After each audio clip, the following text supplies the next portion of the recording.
संतोष की अनोखी मूर्ति किसी किसी के जीवन में होता है और वो व्यक्ति इतना संतोष उनके जीवन में होता है, उनका जीवन उतना ही सुंदर और सुखमय बनता जाता है।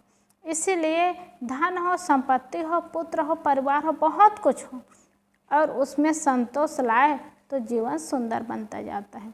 अभी के समय में देखा जाता है कि परिवार ज़्यादा होते ही नहीं और भाई भाई है और भाई भाई का परिवार होता है तो बंटवारा हो जाते हैं, अलग अलग रहना खाना पीना होता है तो एक दूसरे का सुनना सहना होता ही नहीं और संतोष कहाँ से करे, किसके लिए करे, यही बड़ी बात हो जाती है। पति पत्नी है, पिता पुत्र है, उसी में संतोष नहीं हो पाता, फिर भाई भाई में संतोष होना तो बहुत बड़ी बात है। इसलिए जीवन में संतोष धारण करना बहुत बड़ी शक्ति का उपार्जन करना होता है। पहले तो भाई भाई भी बहुत दिनों तक रहते थे।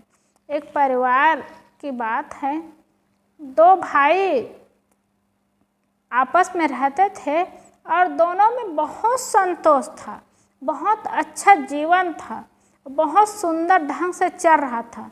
बड़े भाई के 4 बेटे थे, छोटे भाई के 1 ही बेटे थे और बड़े भाई के 4 बेटे थे, 4 बहुएं थी, बहुएं भी आ गई थी तो भी एकदम बढ़िया जीवन चल रहा था। और छोटे भाई के तो 1 ही बेटा था, 1 ही बहू थी, लेकिन एकदम सुंदर जीवन चल रहा था और बढ़िया हंसते मुस्कुराते जीवन जब चलता है ना, प्रसन्नता का जीवन चलता है तो कितनों वर्ष बीत जाता है, समय बीत जाता है, पता ही नहीं चलता। और कलाई वाली बात होती है ना, झगड़ा झंझट वाला बात होता है तो 4 ही दिन में भारी लग जाता है। दोनों में बहुत सुंदर प्रेम था, चल रहा था जीवन। एक दिन दोनों जब टहलने गए तो दोनों के मन में विचार हुआ तो बड़े भाई ने कहा कि भाई अब हम लोगों को सामान का बंटवारा कर लेना चाहिए। तो छोटे भाई कहते हैं कि भैया आज आपके मन में सामान की बंटवारा वाली बात हो रही है, ऐसा क्यों हो रहा है? तो बड़े भैया ने कहा भाई हम दोनों के लिए नहीं कह रहा हूँ, हम दोनों की बात नहीं है, अब हमारे बच्चे आ गए हैं, अब हम लोग का जीवन तो बुढ़ापा का जीवन है, शरीर छूट जाएगा और बुढ़ापा आ गया है, अब कब क्या होगा इसका पता नहीं, लेकिन हम लोग जैसे प्रेम से रहे वैसे वो लोग भी प्रेम से रहे, उन लोग का जीवन भी सुंदर हो, सुखमय हो, तो बंटवारा पहले से कर देना चाहिए। क्योंकि ऐसा होता है परिवार में जो मुखिया रहते हैं ना, वो सुंदर जीवन जीते हैं तो अपेक्षा बनाते हैं कि हमारे बच्चे के जीवन भी सुंदर हो और सुखमय हो, प्रसन्नता और प्रेम पूर्वक जीवन हो, इस चाहना होती ही है। तो वो उनके मन में भी हो रहा था, बड़े भैया के मन में, कि हम लोग तो चले जाएंगे लेकिन बच्चों के मन में अच्छा भाव बना रहे और सब में बढ़िया प्रेम रहे, तो इसलिए सब सामान के लिए सबका बंटवारा कर देना चाहिए। तो छोटा भाई ने क्या किया, हाँ भैया सही कह रहे हैं, ऐसे कह के जो छोटा भाई आया और सब पैसा निकाला और सब बंटवारा कर दिया। तो बड़ा भाई को बताया कि भैया मैं सब बंटवारा कर दिया। तो बड़े भैया ने कहा कैसे बंटवारा किए? तो छोटे भाई ने कहा सब सामान का 5 हिस्सा किया। बड़े भैया ने कहा 5 हिस्सा करने की क्या जरूरत थी? तो कहा भैया हम दोनों में बंटवारा होता तो 2 हिस्सा होता, अब हम दोनों में बंटवारा तो हुआ ही नहीं, अब वो लोग एक साथ है तो 5 हिस्सा तो करना ही होगा, इसलिए 5 हिस्सा किया। इसीलिए 5 भागों में बांट दिया और 5 भागों में बांट करके सबको अपनी अपनी जगह, जमीन और पैसा सब बता दे, व्यवस्था कर दिए। अब संयोग ऐसा हुआ कुछ दिनों के बाद में सयाने तो हो ही गए थे, बूढ़े हो ही गए थे, बंटवारा कर दिए थे बेटे का 5 जने का 5 हिस्सा में बंटवारा हो गया था। अब शरीर छूटा दोनों का बहुत दिनों के बाद में। जब दोनों का शरीर छूटा तो अब क्या किए, वो 5 भाई, 4 भाई का तो अलग अलग ज़मीन रहा, अलग अलग मकान रहा और पैसा सब कुछ रहा, और एक भाई का अलग रहा, रहना ही था। तो क्या हुआ, चारों भाई कुछ कुछ बेचते गए तो वही एक भाई खरीद लिए और ख़रीदे, और ज़मीन भी बढ़ गए, उनका मकान भी अच्छा रहा। और संयोग ऐसा हुआ कि खेत में काम कर रहे थे तो एक खजाना मिल गया उनको। उसी खेत में, खरीदे वाला खेत में खजाना मिल गया। तो खजाना मिल गया तो खजाना को वो लाया और भाइयों को दे दिया। तो भाइयों ने कहा हम लोग तो ज़मीन बेच दिए हैं, तो अब खजाना तो तुम्हारा हुआ।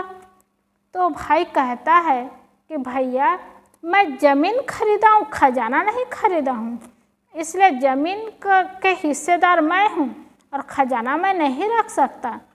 बड़े भाई, चारों भाइयों में से बड़े भाई ने कहा कि भैया हम ज़मीन बेच दिए तो ज़मीन में जो सामग्री मिले, जो वस्तु मिले वो आपके ही समान है, तो इस पे हमारा अधिकार कैसे हो सकता है, हम इसको नहीं रख सकते। तो एक भाई जो अकेले भाई थे उन्होंने कहा कि मैं ज़मीन खरीदा हूँ, खजाना का हकदार मैं कैसे हो सकता हूँ और मैं कैसे रखता हूँ, नहीं रख सकता। और दोनों में आजकल तो मेरा मेरा मैं इसलिए लड़ाई होती है, लेकिन उन लोगों में इतना बढ़िया प्रेम था कि नहीं रखने के लिए बात हो रही है कि मेरा अधिकार नहीं, मैं नहीं रखूँगा, मेरा अधिकार नहीं, मैं नहीं रखूँगा। तब 5 भाई बैठे और चर्चा हुई और चर्चा में समझौता किए कि भले हम लोग ज़मीन बेचे, हमारा अधिकार नहीं है और ये भाई का अधिकार है। भाई कहने लगे कि मैं ज़मीन खरीदा हूँ तो ज़मीन में मेरा अधिकार है, खजाना में मेरा अधिकार कैसे हो सकता है, और खजाना की पेटी उनको मिली है और खजाना मिला है, मैं कैसे अकेले उनका उपयोग कर सकता हूँ। तो 5 निर्णय किए कि ऐसी बात है, ऐसा सोच है, तो चलो ऐसा करते हैं, हम लोग एक आश्रम बनाते हैं, उसका एक आश्रम खोलेंगे और वृद्ध आश्रम खोलेंगे, तो दिन दुखी है, असहाय है, उनकी सेवा होगी और सेवा होगी, वहीं आकर के रहेंगे, तो उनका गुजारा भी चलेगा और हम लोग का धर्म का काम भी होगा। तो क्या किए, 5 मिल करके उस खजाना की पेटी से जितना खजाना मिला हुआ था सबको बेच करके एक आश्रम बनाए, वृद्ध आश्रम। और वृद्ध आश्रम बनाए तो जनता की सेवा होती थी, दिन दुखियों की सेवा होती थी और अनाथों की सेवा वो लोग करते थे बड़े प्रसन्नता से, बड़ी खुशी से। और 5 भाई मिल करके उस आश्रम को चलाए और बढ़िया से निभाए। और देखो रे मैं तू वाली बात होती ना तो झगड़ा कितना होता, लड़ाई कितनी होती, शांति नहीं मिलती। लेकिन अनोखी मूर्ति उस संतोष में रहा, उन लोग के मन में संतोष रहा और संतोषी जीवन में आ गया तो कितना सुख मिला और कितना संतोष मिला, और सुख और संतोष के साथ धर्म का काम भी होने लगा। और इतना बड़ा धर्म का काम उन लोगों से हुआ, बहुत सुंदर। जैसे उनके पिता लोग जिए सुंदर प्रेम से, वैसे उनके बेटे लोगों का जीवन भी सुंदर बना, सुंदर सुखमय और प्रेममय जीवन बना और ऐसे जीवन बनाने लगे। इसलिए माता पिता को चाहिए कि खुद अच्छा जीवन जिए तो उसको देख करके उनके बच्चों का भी अच्छा जीवन बनता है। और बच्चों को भी चाहिए कि अपने जीवन में संतोष लाए, और संतोष सबसे बड़ा धन होता है। और संतोष तो ऐसा खजाना है, अनोखी मूर्ति होती है जिसको पा करके आदमी के पास किसी चीज़ की कमी नहीं रह जाती। इसीलिए तो सदगुरु कबीर साहब ने कहा है, गोधन गजधन बाजधन और रतन धन खान, जब आवे संतोष धन सब धन धूल समान।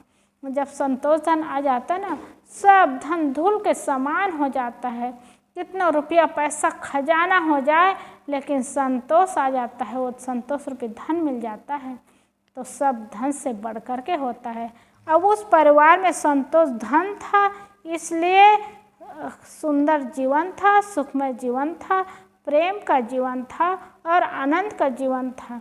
और बंटवारा होने के बाद भी पांचों भाई में सुंदर प्रेम बना रहा।